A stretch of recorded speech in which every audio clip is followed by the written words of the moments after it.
Today on CityCast Denver, there's a question on your ballot that hits close to home for me. No pun intended.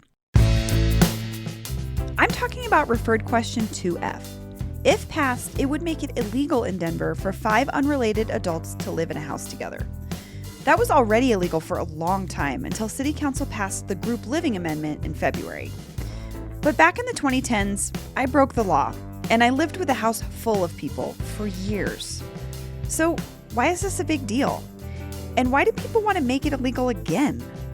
My friend and former roommate, Piper Rose, still owns that house that we lived in together. And they're on the show today to reminisce about the old times and chat about why group living was so important to us.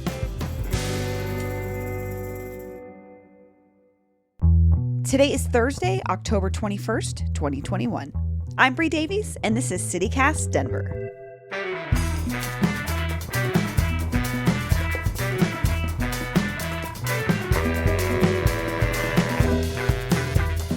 I wanted Montgomery to say hi to Piper. Oh my gosh, Montgomery! I mean, not that he can say hi. Oh my gosh, look! Oh my gosh, you're in the house! This is part of your origin story. Do you even know? Oh my God! Well, I wanted to talk to you today because you and I lived together for a very long time. And currently on the ballot here in Denver is a move to repeal this ordinance called group living. And what group living did essentially was make it legal for up to 5 adults to share a home together. Prior to this, 5 non-related adults, right? 5 unrelated, you're right. Okay. And prior to this passing in February of this year, it was technically illegal to live that way. And so you and I technically lived illegally in our community for many years, which is wild to me. Which is so dangerous and so street and so cool, but also ridiculous. Yeah, totally ridiculous and not cool in the weirdest ways. So, but I want to start back with when you purchased a house. So a little over a decade ago, you were looking to buy a home in Denver. You've lived here for a very long time. And you reached out to me and were like, I want you to live with me. And this was I felt like this was part of your process in buying the house, was looking for a place that you could share with others. Why was that important to you?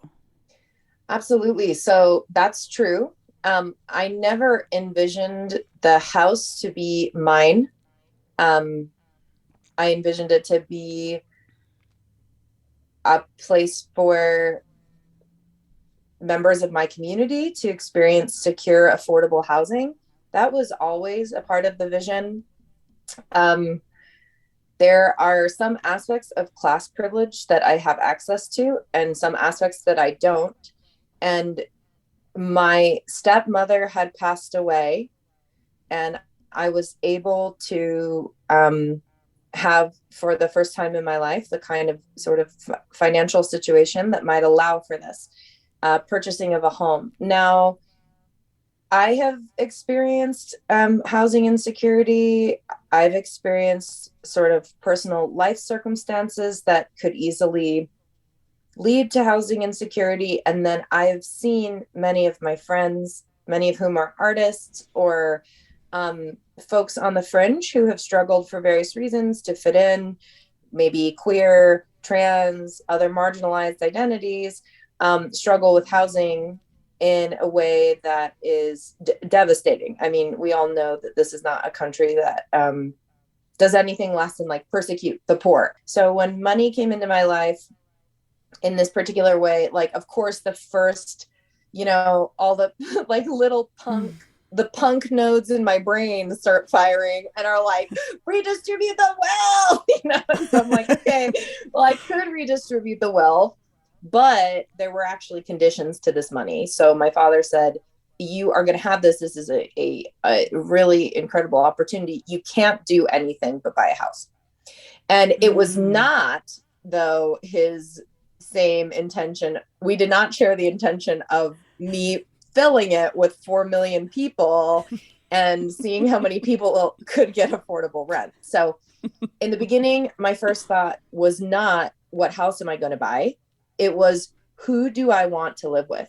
Who do I see as someone I want to build community with? And you were the first person I thought of. It was very intuitive, but it was you. And then when I was like, will you do this with me? I really felt like you and I helped each other to bring in the right people over the many, many years.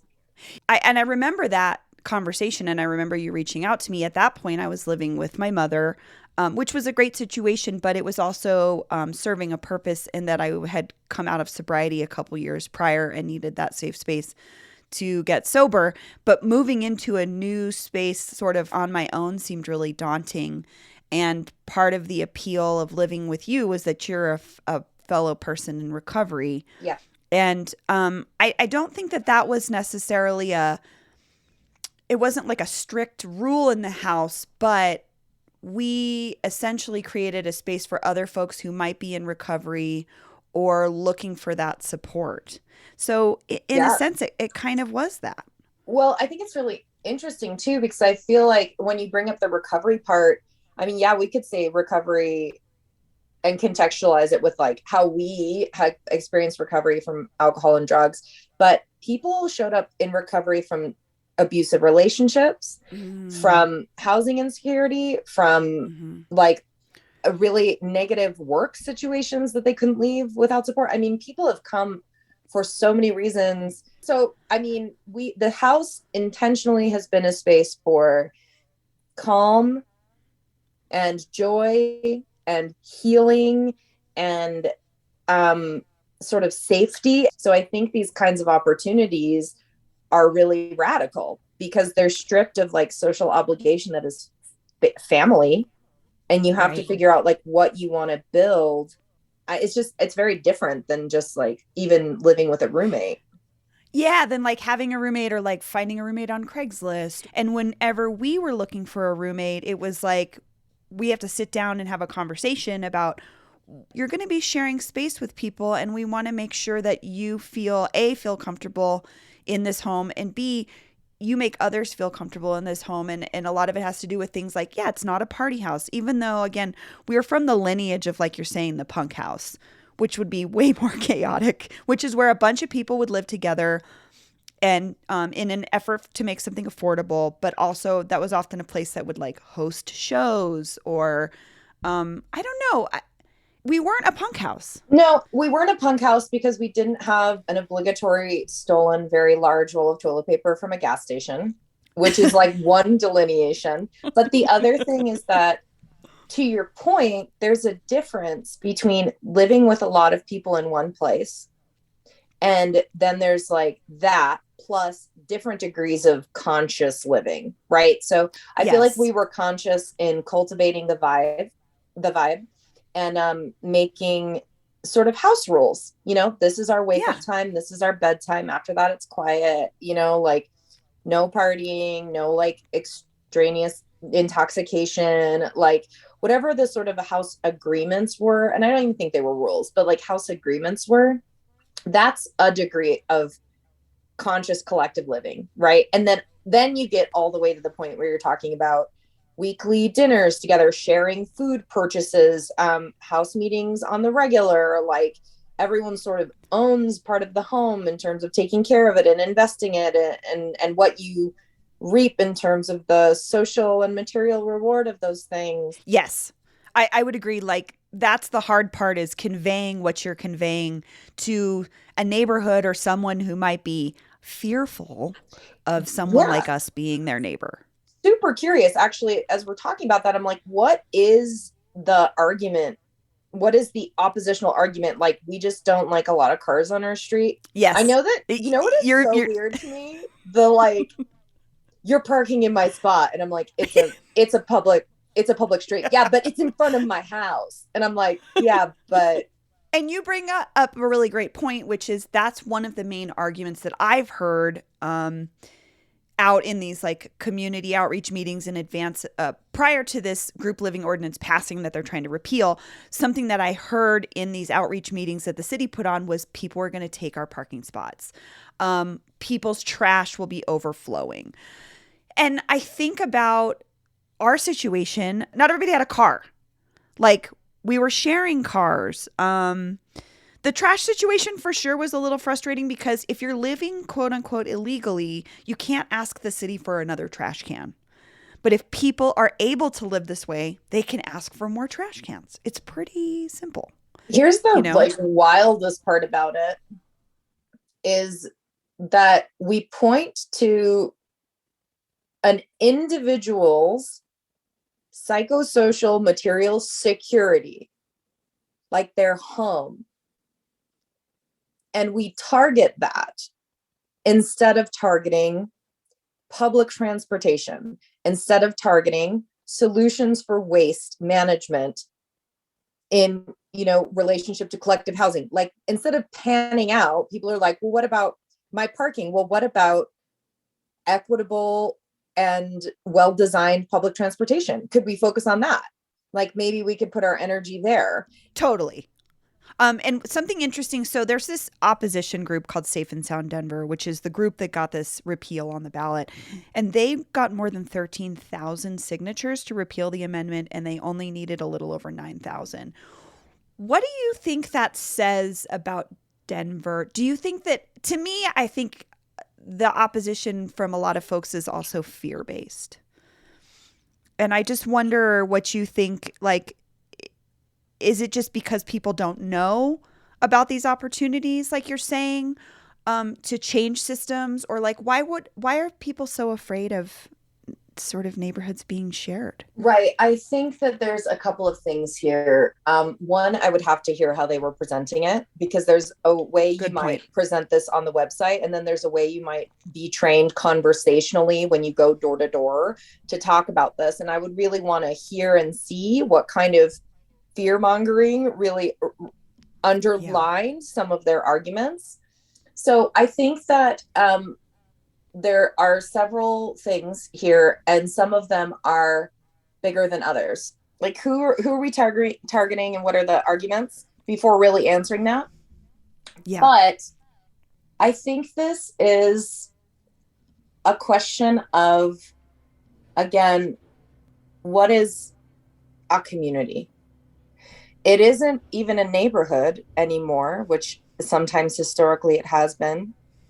And, I feel like we don't know how to have relationships with other people at a collective level.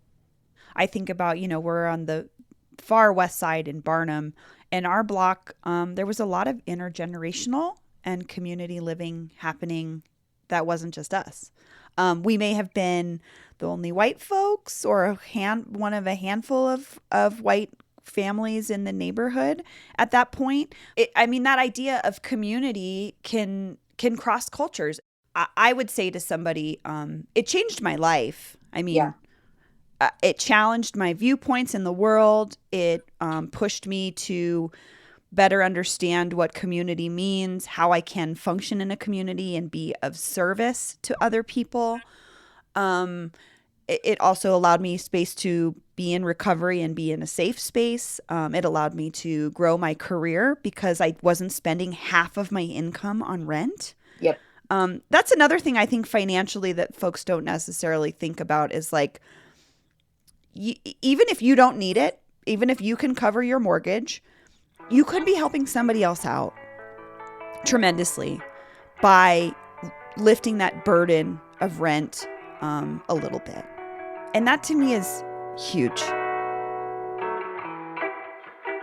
Well, Piper Rose, thank you so much for joining me today. Thank you so much, Bree.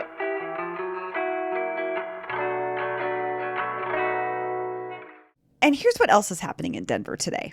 The Casa Bonita saga drags on. A group of local superfans have filed a legal motion in bankruptcy court to block a pending sale of the restaurant to the South Park Bros.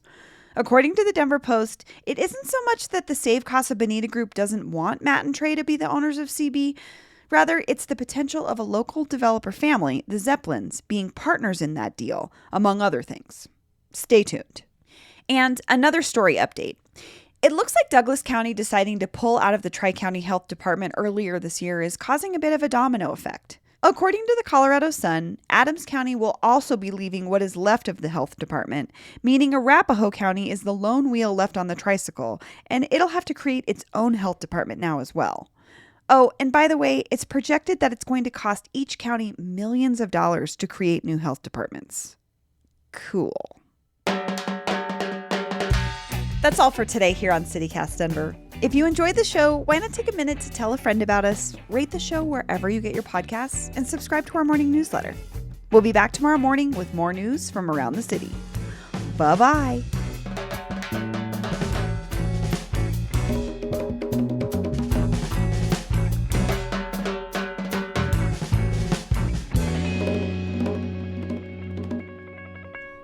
Breaking the law. Breaking the law. In my mind, it's only Beavis and Butthead doing it. It's not the actual song, which I think is Judas Priest. Breaking the law.